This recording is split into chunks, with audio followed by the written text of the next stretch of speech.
Visa preparation.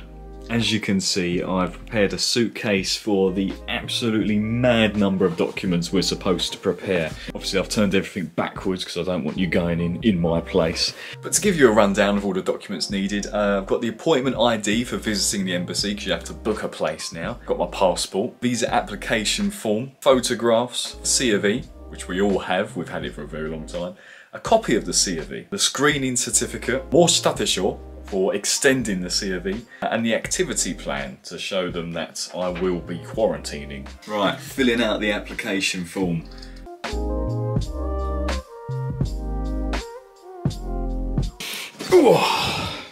Sit rep. The world is ending once again. I'm getting deja vu because the exact same thing happened last year. A new variant has been discovered, flights are being blocked, countries are shutting their borders. I'm just hoping the Japanese are not checking BBC News at the moment. Gosh, if the borders close, honestly, I'm gonna... Monday 29th of November 2021. I'm here just outside the train station. Japan have shut their borders. 2 hours before I was meant to go to London for my embassy appointment to submit my visa. You know, it's actually quite funny. I was having a proper nightmare just before I woke up. I dreamt that I woke up too late and missed my embassy appointment, and I was really panicking. It was a proper realistic dream. And so it was so realistic, I woke up and I was surprised that it was actually still dark and 7 AM. And then I checked my phone, and then I had 2 emails saying that Japan's borders have shut for my company. So I kind of woke up into another nightmare. But anyway, I'm still going to the embassy and I'm going to still try and submit an application for my visa. Why? Because it's worth a go. They officially shut their borders tomorrow on Tuesday, and I've got a return ticket to London, which is quite a bit of money, to be honest. It's minuscule compared to what I've spent already, but you know, you might as well go. So let's go to London. Let's see what it's all about. What can you do? Train delay. You love to see it.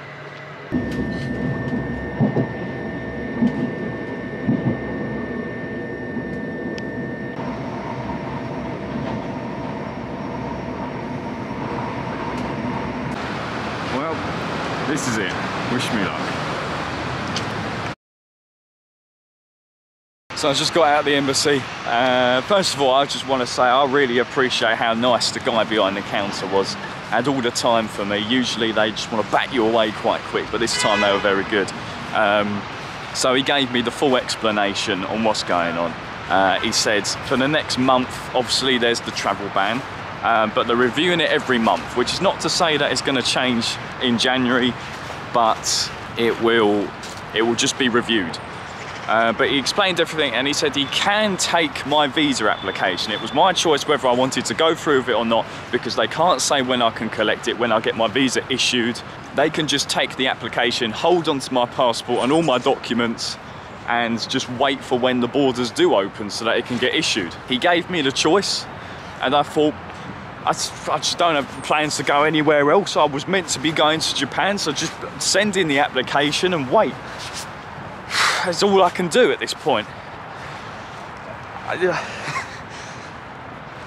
can just have to wait again. So, see, I'm just gonna get straight home now. No time to stay in London because NHK want to do a quick interview about the situation, and I don't really know how to go about this. I think I'll just tell it as it is, to be honest, because it's anyway, back to London, Victoria, back home, and continue with the day, continue with life. Just passing by Lizzie's gaff at the moment, doing their usual ceremonies.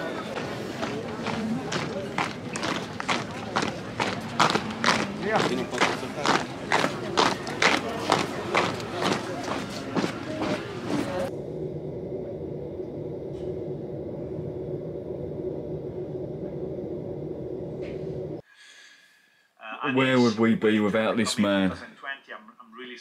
The light in a very dark period for many of our lives. Canteen, no, students are not allowed to enter from tomorrow. Everything has been blocked, not just students but also workers.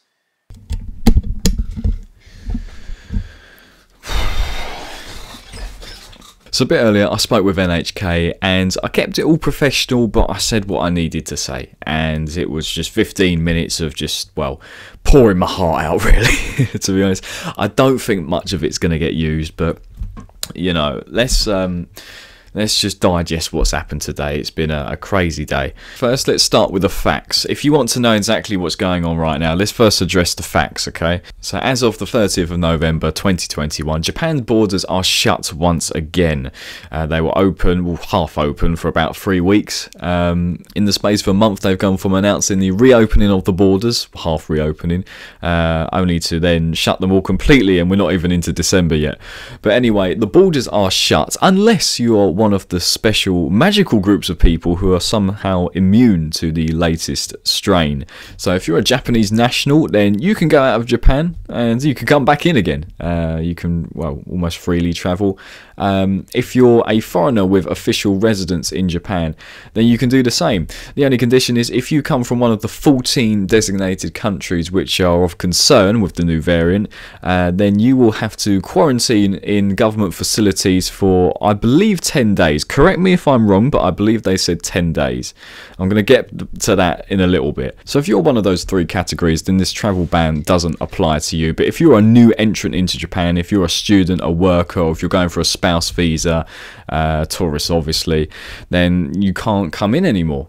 And these rules are incredibly strange, because the idea of Japan shutting its borders is always dressed up as protecting its citizens, and people give them a nice pat on the back for protecting their citizens, but they're quite clearly not doing that, because they've always allowed certain groups of people to come in. They've always allowed their own nationals to go in and out of the country, and there's always special exceptions as well. I've known a few English teachers who have managed to get into the country on a technicality in the rules. But the thing is, even with the travel ban for the past year, where no new entries have been allowed, the virus has continued to spread, and Japan has been in a state of emergency for the majority of the year, including when it hosted the Olympics, which I might point out, they allowed in 90,000 people related to the Olympics for that event.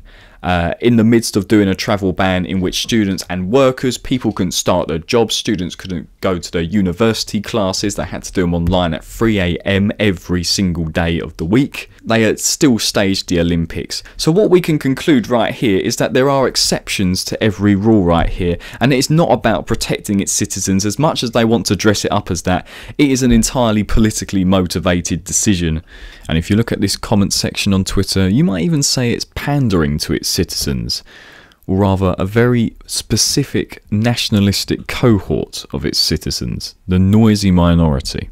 You're either trusted or you're not trusted. If you are a Japanese national, then it's great, you can go in and out. But if you're a foreign worker or student who's entering the country on a new visa, then they just don't trust you enough right now. And the reason I can say this is because let's put it into context.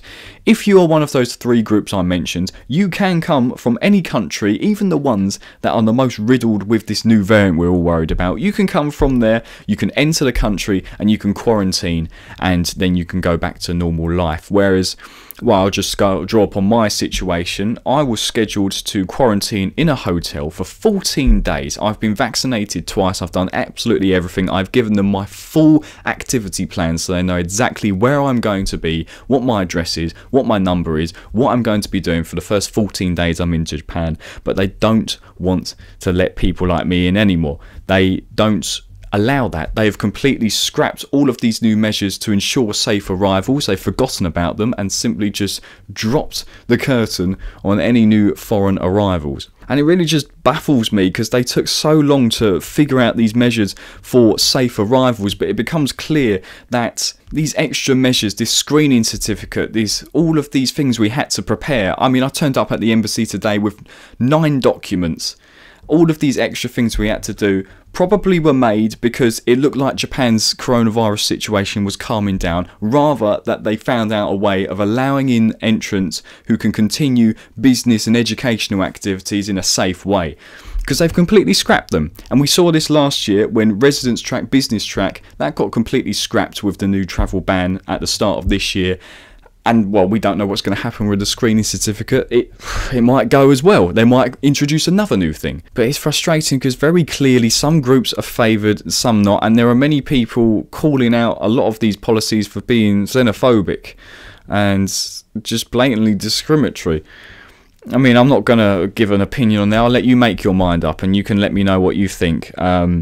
But there is a general distrust of foreigners about, and you can see this tweet of these left-wing politicians who are actually trying to get it so that foreigners with official residence in Japan can't re-enter. Just to put into the context, that is people who've already got a home in Japan, who've already got family in Japan, who've already got work in Japan.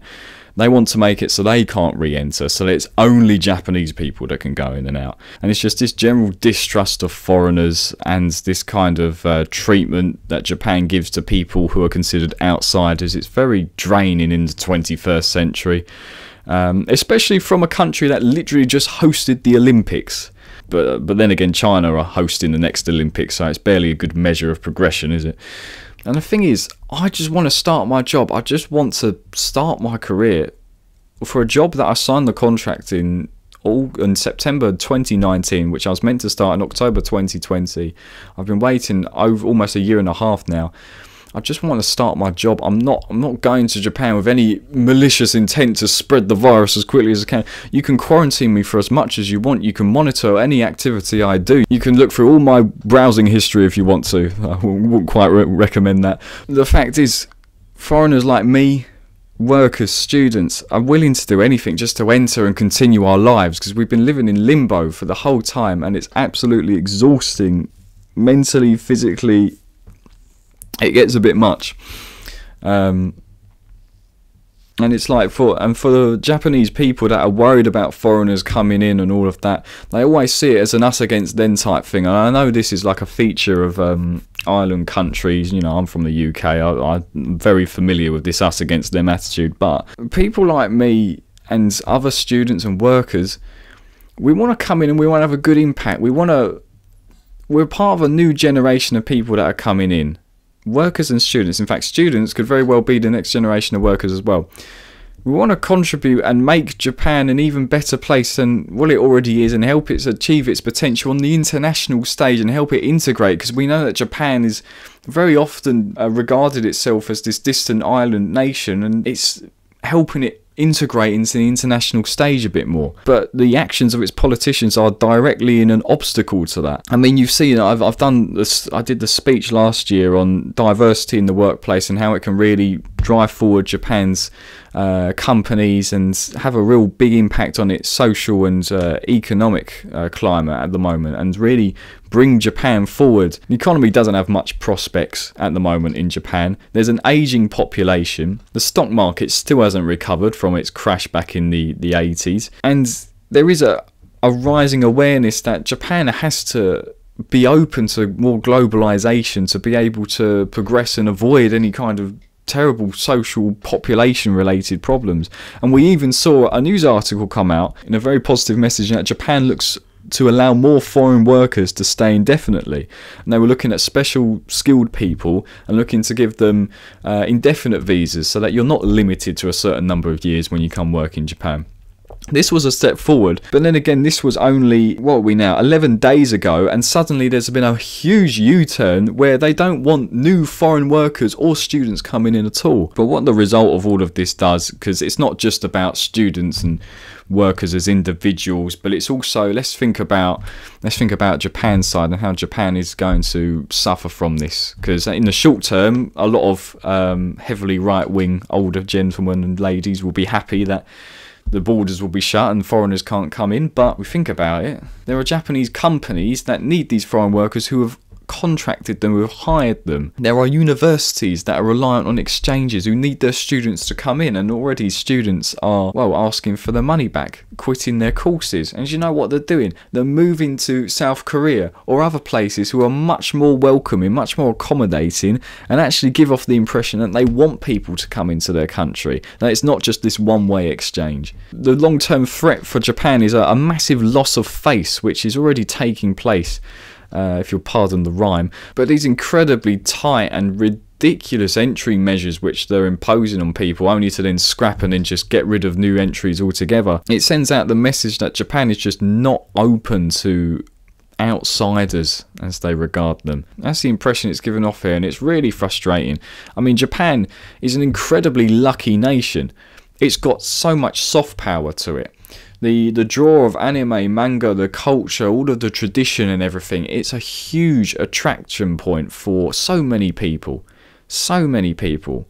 And because not many countries can say they can attract so much outside interest like that, have so many people want to come into their country and work for them, study there and contribute to their economy and society and things like that. Not many countries can say that. Japan's lucky to have its reputation, but it risks losing that, especially when you've got a country like South Korea, which is growing, coming on in leaps and bounds and becoming a real cultural powerhouse, and probably will become the cultural capital of Asia, I can see. I mean, I don't know a lot about South Korea's situation, but to me right now, in the situation I'm in, it certainly does raise eyebrows. And as extraordinary as Japan have been in their history to grow so rapidly and really achieve so much as an island nation, which I can appreciate being from one myself, they risk throwing all of their advantages in the bin in what they believe is a risk-averse move, but it's really one that's based on a lack of trust, and it's causing a lot of people, a lot of companies, a lot of schools, a lot of students, workers,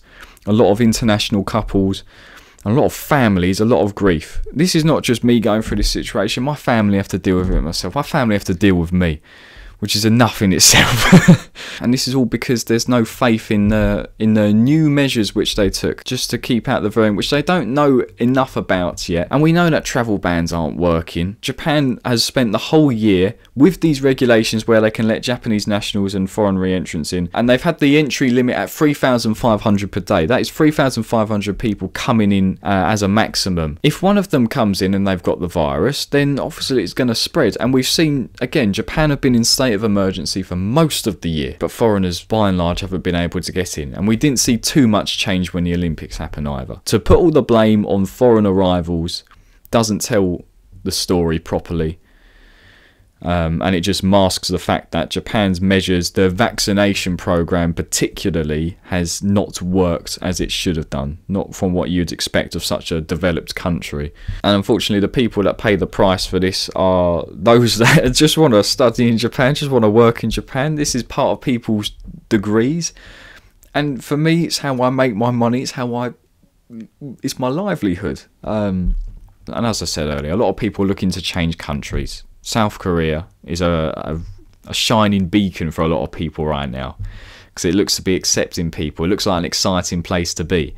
Again, I can't say for certain. But for a lot of us, and this is just my situation, it's not quite so easy as just changing Asian countries. It's not like changing a shirt. It's for me, I've put in the past 8 years of my life, I've studied Japanese every day. I've met friends and people who I can call family, and my Japanese friends and family are people I love very much and very dear to me, and I always had the long-term aim of just being with them, you know. That was the natural next step. I've studied Japanese for 8 years now. I've been ambassadors for my secondary school, for my local town, in visits to cities such as Ito. I've done Japanese as my degree. I've studied abroad in Japan, and I did my job hunt there and set myself up so I had a career in Japan in the long term.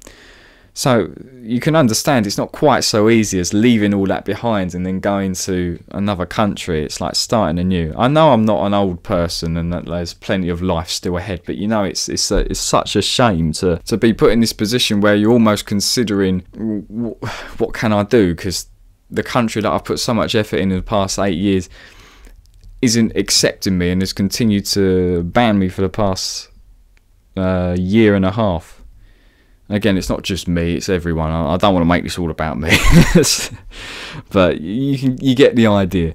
For all we know, they can do their studies on the new variant, they can find it to be not dangerous, and they could be looking to open the borders up again at the beginning of January. Still, I've got to rearrange my flight, hotel, got to go back and forth with my company and make lots of decisions and get my visa processed, and there's still a very long way to go.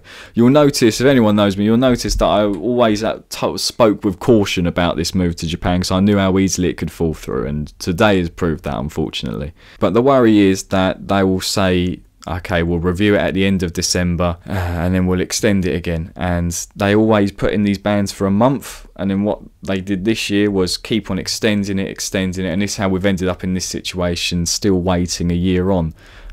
So there really is no real assurance, no guarantee. We just have to hope that the new variant isn't a dangerous one, and we'll see how that goes. If I get any useful news, I'll share it. I do so on my Twitter. Do give me a follow if you fancy saying hello. But there's not really much else to talk about, to be honest, other than that rant I just gave you. So yeah, I think we'll leave it there for today. So sorry for the I try and be a positive person all the time, guys, but you got to be real with these things. It's an absolutely rubbish situation, and it's very upsetting as someone who cares a lot for Japan, friends and family, to be in this unfortunate position. But anyway, life goes on. I'll see you guys. I'll see you when I see you. Take care.